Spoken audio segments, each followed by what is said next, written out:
할렐루야. 아멘. 편히 주무셨죠? 편히 주무셨죠? 주무셨으니까 여기 나오셨죠? 온라인으로 예배 드리시는 모든 성도님들 환영합니다. 선포하겠습니다. 평안할지어다. 성령 충만할지어다. 두려워 말고 믿기만 하라. 아멘.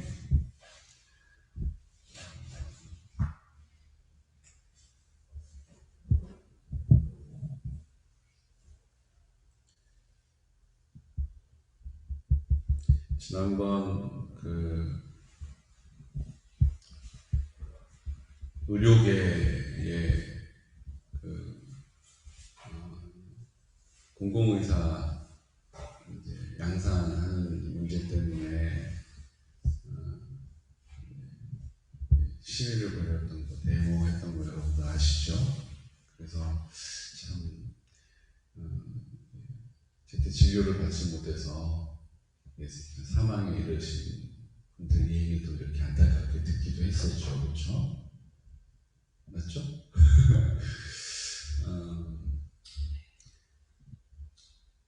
제가 그걸 보면서 부럽기도 하고 좀 속상한 게 하나 있었습니다. 뭐냐면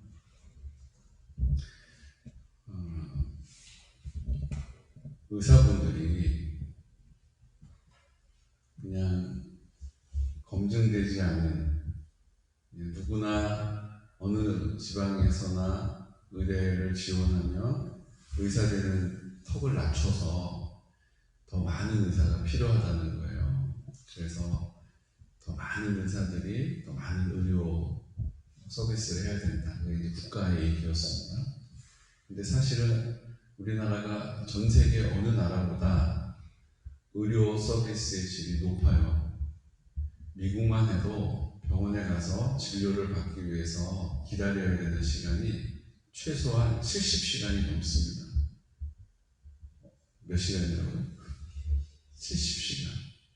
그러니까 의사를 만나서 치료를 받는 데까지 평균 시골에 있는 오지에 있는 분들 다 포함해서 평균을 내면 그래요.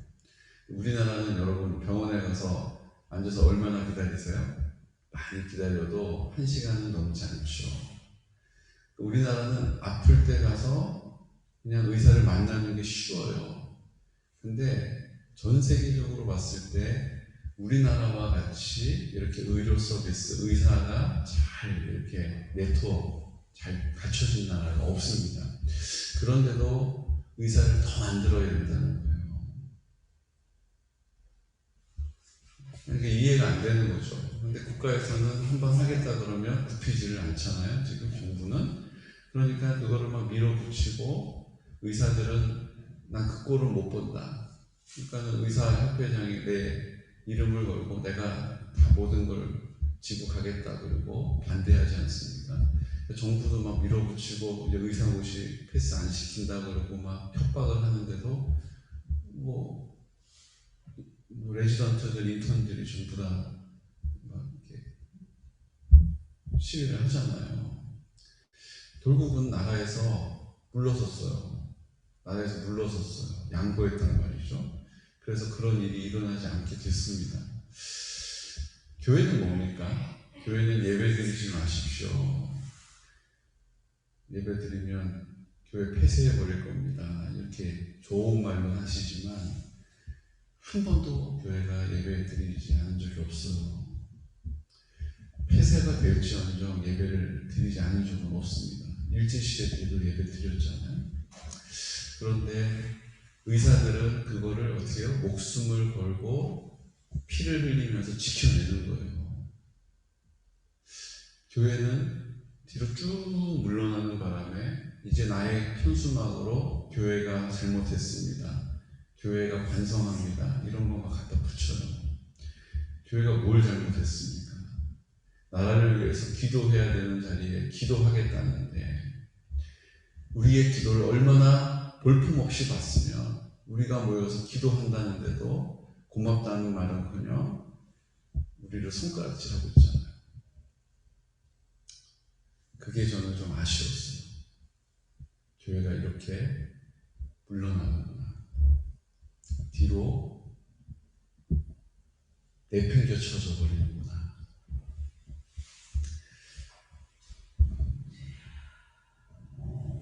온라인으로 전환하면서 저희도 한 3주 온라인 예배 드렸잖아요. 대면 예배 만나서 예배 드리는 게 얼마나 귀한지를 우리가 몸으로 느낄 수 있는 시간을 주셔서 참 감사해요.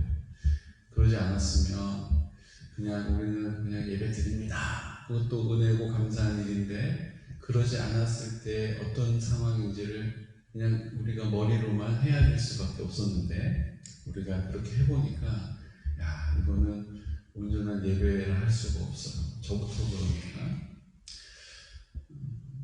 그리고 이제 온라인으로 전환하면서 여기 오실 수도 없고 또 인터넷도 안 되고 뭐 이런 여건에 계신 우리 성도님들은 그냥 케이블 TV, CBS나 CTS나 뭐 이제 이렇게 그 화면으로 예배를 드리시게 됐어요. 텔레비전으로 나오니까. 근데 제가 그것도 아니다 싶은 거예요. 왜냐하면 며칠 전에 CBS 우리가 보면 기독교 방송이잖아요. 그분들은 참 복음을 전하기 위해서 수고하는 분이다 생각을 하는데 그분들이 만들어내는 결과물들이 다 복음을 전하는 것은 아니라는 것을 제가 봅니다. 예, 잘잘못인가 하는 그런 프로그램에 제가 다 보진 않았어요. 들을 가치도 없는데 우리나라에서 아주 촉망받고 아주 뭐 나름 인정받고 존경받는 목사님이 나오셔서 이런 이야기들을 하셨고 그거를 100만 명이 넘는 사람들이 유튜브로 봤어요. 무슨 얘기를 하셨냐면 한국 교회는 이제 제2의 종교개혁이 시작된 것이다. 이제 교회 안에서 교회가 옛날 카톨릭처럼 부패한 것을 하나님께서 깨뜨려 버리시려고 대포를 쏜 거다. 우리가 이제 교회 바깥에서 우리의 삶의 자리에서 온라인으로 예배드리는 새로운 방식의 종교개혁이 일어난 것이다. 이제 온라인 예배를 받아들이고 그 온라인 예배로 드려도 무방하다. 한국에 그래도 손꼽히는 그 기독교의 지도자가 CBS에 나와서 그렇게 선포한 거예요. 그러면서 우리가 하나님 앞에 부끄러운 모습 많이 있지 않았냐. 들으면 다 맞는 말이에요. 그렇지. 주님이 이제 이것을 깨뜨리시고 제대로 된 교회를 만드시려고 제 두 번째 종교개혁을 주님의 손에서 시작됐다. 대포를 쏘셨다. 그렇구나. 그럼 뭐예요? 결론이? 이제 온라인 예배를 그냥 드려도 괜찮은 거예요. 그럼 예배를 모여서 드리지 않은 사람들은 헌금 때문에 그렇다. 그것 또한 종교개혁 대상이다. 그랬던 거구나. 그런데 그분의 말씀은 잘못했어요. 제가 그분보다 훌륭하지도 않고 그분보다 많이 배우지도 않고 그분보다 경륜이 쌓인 것도 아니지만 하나님 말씀에 비추어 보니까 그분의 말씀은 잘못된 거예요. 왜 잘못된 겁니까? 오늘 본문의 말씀에 보면 두 가지를 우리에게 말씀하십니다. 하나는 38절에 베드로가 설교하는 그 설교의 내용을 듣고 사람들이 찔림이 있었어요. 어떡하지? 성령이 이렇게 나타나신, 성령의 역사하심을 이렇게 봤는데, 그런데 우리가 예수님을 십자가에서 죽게 만든 장본인들 아닌가? 어떡하지? 이렇게 된 거죠. 그러자 베드로가 38절에 그렇게 혼란스러워하는, 염려하는, 두려워하는 회중들에게 말합니다. 함께 선포할까요? 베드로가 이르되 너희가 회개하여 각각 예수 그리스도의 이름으로 세례를 받고 죄 사함을 받으라. 그리하면 성령의 선물을 받으리니. 베드로가 얘기하는 회개는 메타노에오라는 헬라어를 사용합니다. 메타노에오는 마음을 깨끗게 하는 뜻이에요. 어떻게 한다고요? 마음을 깨끗이 한다는 거예요. 무슨 얘기냐? 성령의 충만함을 받는 방법은 내 마음을 깨끗하게 함으로 이제 예수님께서 내 마음에 들어오시는, 다시 예수님이 나를 다스리시는, 예수님이 내 삶의 주인이 되시는 고백을 통하여서 성령의 충만한 성령의 선물을 받게 되는 줄로 믿으시기 바랍니다. 회개하지 않고는 안 된다는 거예요. 회개하여서 각각 예수 그리스도의 이름으로 세례를 받고, 이 세례는 뭡니까? 물세례죠. 물세례는 뭘 고백하는 겁니까? 나는 죽고 주님이 나와 함께 죽으심으로 내 모든 죄가 사하여졌습니다. 이제 예수님이 나는 죽었기 때문에 내 마음에 오셔서 내 생명이 되셨습니다. 그 생명은 사랑으로 역사하시는 능력입니다. 그 사랑을 성령으로 나를 통하여 나타내시는 자리가 성령의 충만이요 성령의 행하심과 나타나시는 증거라는 것이죠. 이것을 고백할 때 뭐 한다고요? 성령의 선물을 받게 될 것이다. 성령의 열매를 거두게 될 것이라는 거예요. 누가 거둬요? 내 안에 계신 예수 그리스도께서 그 이름을 믿고 순복하여 따르는 사람, 그 말씀을 준행하여 행하는 사람을 통해서 우리에게 나타내신다는 거죠. 그런데 이 기본적인 원리가 어디서 행해지느냐 하면 41절 말씀부터 우리 함께 선포하겠습니다. 그 말을 받은 사람들은 세례를 받으며, 일단 회개한 거죠. 회개를 하고 세례 받으라고 했으니까 회개하고 세례를 받았고, 이날에 신도의 수가 3,000이나 더하더라. 그들이 사도의 가르침을 받아 서로 교제하고 떡을 떼며 오로지 기도하기를 힘쓰니라. 그들이 교제하고 떡을 떼며 오로지 기도하기를 힘쓰니라. 기도를 하는데 어떻게 기도하라고요? 서로 교제하고 서로 떡을 떼면서 기도하라는 거예요. 그냥 기도하라는 게 아니에요. 서로 교제하고 만나서 서로 이야기하고 주님이 내 삶에 어떤 성령의 열매를 나타내셨는지, 맺게 하셨는지를 말해주고 서로 칭찬해주고 교제하라는 거예요. 그 다음 뭐 하라고요? 떡을 떼라는 거예요. 음식을 서로 먹으라는 거예요. 그리고 나서 뭐 하라는 거예요? 기도하라는 거예요. 어떻게 기도해요? 힘써서 기도하라는 거예요. 여러분, 온라인 예배 드리면서 교제할 수 있습니까? 떡을 뗄 수 있습니까? 온라인 예배 드리면서 힘써서 기도하는 거 가능합니까? 그럼 저도 지난번에 잇몸 아파가지고 밑에서 예배 드리는데요. 뭐 누가 뭐라고 해요? 옆에 집도 없고 뭐 누가 뭐라 할 사람 아무도 없는데도 기도가 힘있게 나오지를 않더라고요. 여러분, 성전에서 기도를 해도 여러분 저는 부족해서 그런지 몰라도 그냥 기도해야겠다 그럼 기도가 막 잘 나오는 게 아닙니다. 기도 줄이 잡혀야지 기도가 시작되는 거예요. 앉아있다고 기도하는 거 아닙니다. 어떨 때는 1시간을 기도한다고 앉아있고 정말 기도줄이 그때야 잡혀서 한 5분 기도하고 집에 갈 때도 있고, 어떨 때는 주님이 은혜 주시면 그냥 앉아가지고 한 10분 기도하다가 이런저런 생각, 이런저런 염려, 이렇게 저렇게 하다가 기도줄이 딱 잡히면 그때부터 이제 기도가 시작되는 거예요. 근데 그것은요, 이 공동체가 함께 기도할 때 얻게 되는 유익인 것입니다. 왜 기도원에 갑니까? 왜 부흥회 합니까? 평소에는 그냥 얌전하게 있었는데 오늘 주님이 주시는 감동을 받아서 오늘 말씀이 내 마음을 막 격동해서 입을 열어서 주여! 라고 이야기하는, 고백하는, 선포하는 그 기도라는 그 표현을 통하여서 주님께서 우리의 기도줄을 딱 붙잡아 주시면 기도를 성령께서 입에 그 기도를 담아주시는 것을 경험하게 되는 거예요. 내가 어떤 미사오를 잘 사용해가지고 막 기도를 유창하게 하는 게 아닙니다. 성령님께서 내 입술을 주장하셔서 나로 기도하게 하시는 것을 경험하게 되는 거죠. 이 또한 성령의 열매인 것입니다. 그런데 서로 교제하는 것이 없어요. 우리가 각자의 처소에서 기도하죠. 성경은 골방에 들어가서 기도하라고도 가르쳐 주십니다. 하지만 그것은 우리의 심령이 주님께로 온전히 드려졌을 때 이야기인 거예요.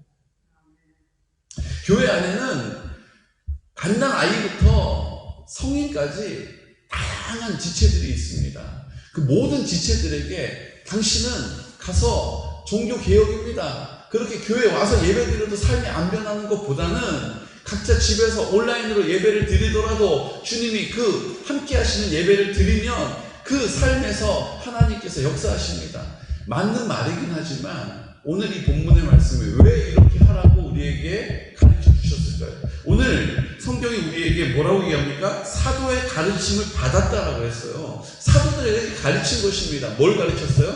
교제하고 떡을 떼며 기도하기에 힘써라. 이렇게 가르쳐준 거예요. 왜 사도들은 그렇게 가르쳐줬을까요? 그냥 예수님이 말씀하신 것처럼 골방에 들어가서 기도해라, 골방에 들어가면 응답받는다라고 가르치지 않고 왜 서로 만나서 교제하고 떡을 떼고 기도하기에 힘쓰라라고 가르쳐줬을까요? 혼자 안 되기 때문이에요. 혼자는 어렵기 때문이에요. 공동체가 함께 하나님 앞에 나아갈 때에 120명 문도들에게 성령이 각자에게 역사하심과 그 불의 혀와 같은 것들이 그 한 사람 한 사람 가운데 임하였음을 다 나타내시고 알게 하신 것처럼 우리에게도 그 은혜를 베풀어 주실 줄로 믿습니다. 그걸 또 구체적으로 설명해 주세요. 이게 너무 중요하기 때문에 그런 거겠죠. 사람마다 43절 두려워하는데 사도들로 말미암아 기사와 표적이 많이 나타나니, 그러니까 사도들의 말을 그냥 스쳐 듣지 않도록 사도들에게 기적과 표적이 막 나타나는 거예요. 그래서 왜요? 이 사도들의 말에 권위를 심어주시려고, 사도들의 말이 권위 있게 하시려고 기적과 이적과 우리가 할 수 없는 걸 막 하게 되는 거죠. 함부로 내가 가볍게 생각할 수 없도록. 그리고 사도들이 뭐라고 가르친 겁니까? 재산과 믿는 사람이 다 함께 있어 모든 물건을 서로 통용하고, 모든 물건을 서로 통용하는 거예요. 초대교회는 이런 바구니 같은 게 있어서 자기가 재배를 했어요. 근데 자기가 딱 먹을 만큼 남아요. 그러면 그것을 그 통에다가 갖다 놓는 거예요. 이 사람은 의자 만드는 사람이에요. 이 사람은 천 짜는 사람이에요. 그럼 자기가 필요한 것을 쓰고 이제 그거 남는 것은 이제 아껴놔야지, 다음에 써야지 하지 않고 자기가 하나님께 받은 은사대로 그 일을 한 이후에 남은 것은 그 공동체가 함께 공유하는 곳에 놓는 거예요. 그러면 어떻게 돼요? 그걸 필요로 하는 사람이 가져가고 그 사람은 자기의 남은 것을 또 거기에 놓는 것이죠. 이해가 되시죠? 이게 지금 성경이 얘기하는 통용이라는 뜻이에요. 내가 내 것을 주장하지 않고 다 하나님의 은혜니까 감사함으로 받고 그 남게 하나님이 허락하신 것을 우리 지체들과 나누는 거예요. 그게 각자의 삶의 자리가 다 다양하기 때문에 모든 사람이 다 그것을 사용하게 되는 것이죠. 누리게 되는 것이죠. 이게 이제 초대교회의 뭐예요? 삶의 방식이고, 이것을 본따서 이제 공산주의가 나온 거예요. 그래, 이거 뭐 내 거 이렇게 막 자본주의는 이거 아닙니까? 통장에다 넣고 또 땅을 사가지고 거기다 돈을 쟁여놓고 이거잖아요. 근데 그렇게 하지 말고 내 것이 어디 있어, 세상에. 다 하나님의 은혜고 하나님 주신 것이지. 그러니까 내가 받을 것을 만나와 같이 일용한 걸 받고 남는 것은 우리 지체들과 나누어서 쓰자. 이거죠. 또 뭐 합니까? 재산과 소유를 팔아서 이제는 아예 적극적으로 내가 가지고 있는 거 내 거라고 거머쥐는 거 아예 근본적으로 하지 말아야지. 그래서 그 재산과 소유를 판 다음에 각 사람들의 필요를 따라서 다 나눠주는 거예요. 더 가진 사람도 없고 더 부족한 사람도 없이 서로 다 나누어져서 평등하게 만드는 거예요. 왜 그래요? 주님이 우리의 공급자가 되시기 때문에 내가 갖고 있는 거 팔아도 난 부족하지 않을 것이란 믿음의 고백인 거예요. 내가 의롭기 때문에 내가 가진 것에 대한 어떤 윤리적인 도덕적인 이런 게 아니에요. 하나님이 우리의 공급자이시기 때문에 내가 그것을 거머쥐지 않아도 하나님이 필요한 걸 다 주신다는 믿음 때문에 재산과 소유를 파는 거예요. 그리고 아직 가지지 못한 사람들에게 나누어줌으로 그 짐을 대신 같이 지는 거죠. 근데 지금 공산주의는 뭘 얘기하는 거예요? 하나님이 내 공급처가 되시기 때문에 내 것을 팔아서 공산, 같이 쓰는 게 아니고 같이 만드는 게 아니고 뭐 하는 거예요? 네가 많이 갖는 건 잘못된 거야 라고, 넌 틀린 거야 라고 그 재산을 뺏어가지고 약한 사람들에게 나누어주는 거예요. 지금 우리나라가 이 공산주의로 가고 있는 거 보지 않습니까? 지금 가지고 있는 기업, 그룹, 있는 사람들 거 뺏어가지고 뺏는 거에 찬성하시는 분. 그러면 없는 사람들은 전부 다 저 사람들은 내가 우리 걸 다 착취했어. 막 이런 식으로 얘기해가지고 우리 다 찬성해요. 그러면 그 가지고 있는 사람들 걸 뺏어가지고 20만 원씩 나눠주는 거예요, 지금. 어느 나라에서 많이 가지고 있는 게 죄입니까?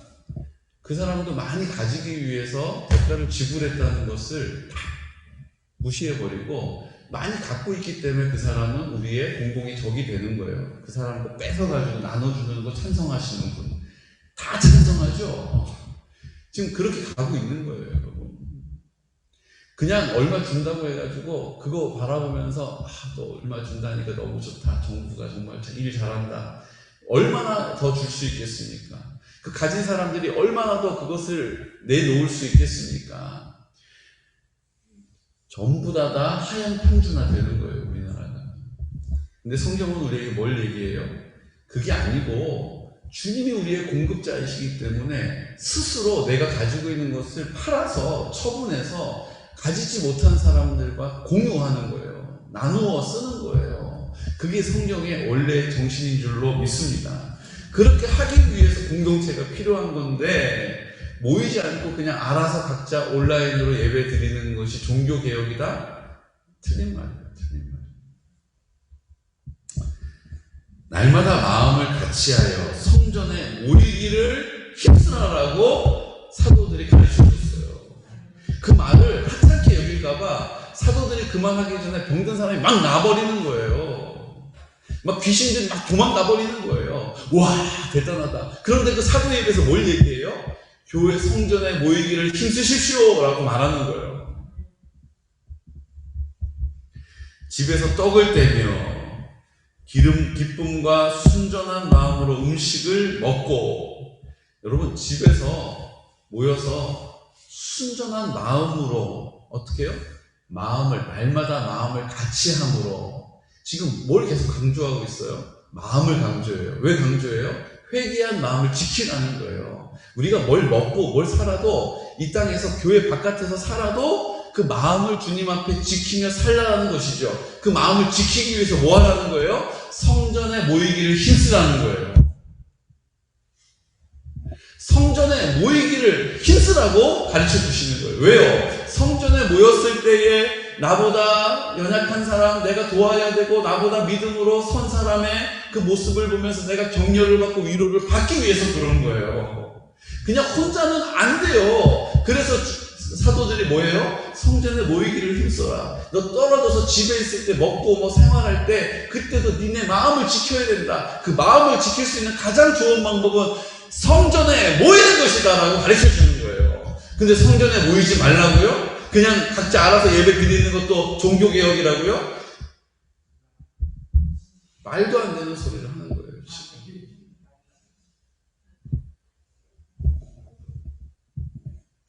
하나님을 찬미하며, 이건 집에서 할 수 있죠. 내가 걸어가면서도 할 수 있죠. 온 백성에게 친송을 받으니, 그렇게 성전에 모이기를 힘써서 서로가 서로에게 힘이 되고 위로가 되고 격려가 되고 도움이 되고 능력이 되면 어떤 일이 벌어진다고요? 하나님을 찬미하는 삶을 살게 되고 온 백성이 인정해 준다는 거예요. 인정해 준다는 거예요. 교회를 모이기를 힘쓰되 회개하는 심령으로 모인 사람들이 하나님의 주권을 인정하는 믿음의 고백으로 흩어지면 온 백성들이 그들을 인정하게 되는 것입니다.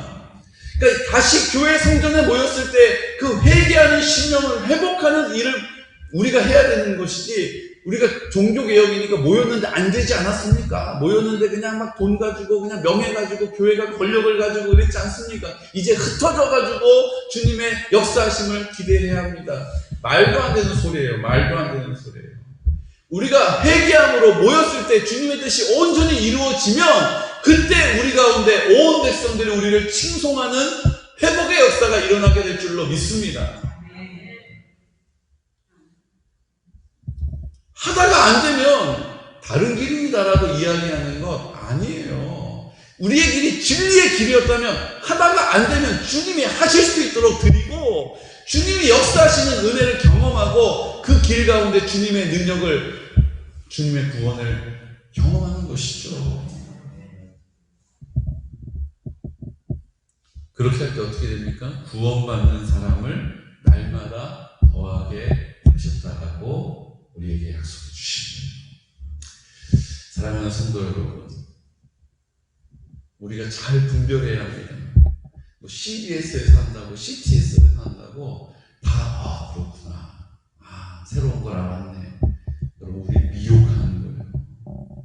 하나님의 말씀만이 우리의 기준입니다. 하나님의 말씀만이 우리의 생명입니다. 이 말씀을 우리 공동체 안에서 굳게 붙잡는 은혜가 있으시기를 축복합니다. 제가 아주 그걸 보고 이게 정말 이 마지막 때구나 싶은 생각이 들었어요. 존경받는, 저도 그분, 이재철 목사님 너무 훌륭해가지고 그분의 책을 여러 번 봤거든요. 지금도 참 이런 분이 계시구나 그랬어요. 근데 다 맞는 게 아니에요. 잘 분별할 수 있는 은혜가 있으시기를 축복합니다. 그래서 우리 성도님들이 지금 CTS 보고 CBS 보고 다 은혜 받고 있다. 제가 그래서 이게 더 마음에 또 부담이 되는 거예요. 저는 그게 보이는데 그게 또 다인 줄 알고, 목사님 너무 또 그렇긴 하지 마세요. 제가 또 들은 게 있어요. 이렇게 된단 말이죠. 하나님께서 우리 공동체를 굳게 신실하게 지켜주실 줄로 믿습니다. 그 일들을 위해서 같이 기도해 주시기를 부탁드립니다. 이 시간 다 같이 기도 드릴 때, 주님, 오늘 말씀을 보니 우리가 하나님, 이 이야기는 이곳에서 한 이야기라면, 이분이 한 이야기라면 우리가 그 말을 새겨서 들어야지. 우리가 잘 분별할 수 없는 이런 시대를 살고 있습니다. 주님, 우리가 모이기를 힘쓰는 일 잘 안 됐는데 이제 주님께서 대포를 쏘셔서 흩어져서 주님을 그곳에서 만나고 그곳에서 주님의 영광을 보게 될 것이다 라고 말하는 말, 우리가 이제 받아들여야 되나 보다. 성경은 그렇게 가르친 적이 없습니다. 성전에 모이기를 힘쓰라고 사도들이 우리에게 가르쳐 주십니다. 우리가 우리의 소유라고 주장하고 회개하지 않고 내가 주인되어 나의 중심되어 살아왔던 삶의 자리를 회개하고 다시 주님 앞으로 돌아오는 것, 회복해야 할 자리인 줄로 믿습니다. 이 일을 회복하기 위하여 힘쓰게 하시고 이 일을 회복하는 자리에 우리가 있게 하여 주십시오. 우리의 기도가 그곳에 향할 수 있도록 도와주십시오. 주님, 성결한 다음 세대를 세우기 위하여 우리가 아버지의 뜻을 놓고 기도할 수 있도록 은혜 주시고 우리도 성결한 세대가 되기를 원합니다. 거룩하신 아버지, 하나님 아버지 앞에 나와서 우리 실버처치를 통하여 구원받는 이들, 주님의 은혜로 구원받아야 할 어르신들 만나 뵈려고 합니다. 주님, 그곳 가운데 우리를 사용하여 주시고 성령께서 앞서 행하여 주시옵소서. 주님 아버지, 우리가 하나님 앞에 연락하신 어르신들과 환우들을 위하여 기도하고 있습니다. 우리가 믿음으로 기도할 때 성령께서 역사하시고 성령이 나타나신, 성령의 충만하신 성령의 열매를 거둘 수 있도록 주여 도와주셔서 우리의 믿음을 주님께서 굳건히 세워주시옵소서. 아버지 하나님, 이제 추수감사 주일을 위하여 출고합니다. 주님, 우리가 온전한 감사를 가지고 하나님 아버지 앞에 온전한 예배 드릴 수 있도록, 모이기를 힘쓸 수 있도록 도와주시옵시고, 하나님, 이제 다니엘 기도회를 통하여서 우리가 은혜의 자리로 나아가려고 합니다. 주님, 준비하고 우리의 마음을 깨끗게 하여 주시옵소서. 아버지, 이제 구약의 파노라마를 통하여서 하나님 말씀 앞으로 더 깊이 들어가서 주님의 전적인 인도하심을 따라 살 수 있도록 도와달라고 이 시간 나사렛 예수 그리스도 이름으로 선포하면서 기도드리겠습니다. 주여, 주여, 주여. 오 거룩하신 아버지, 오늘도 살아있는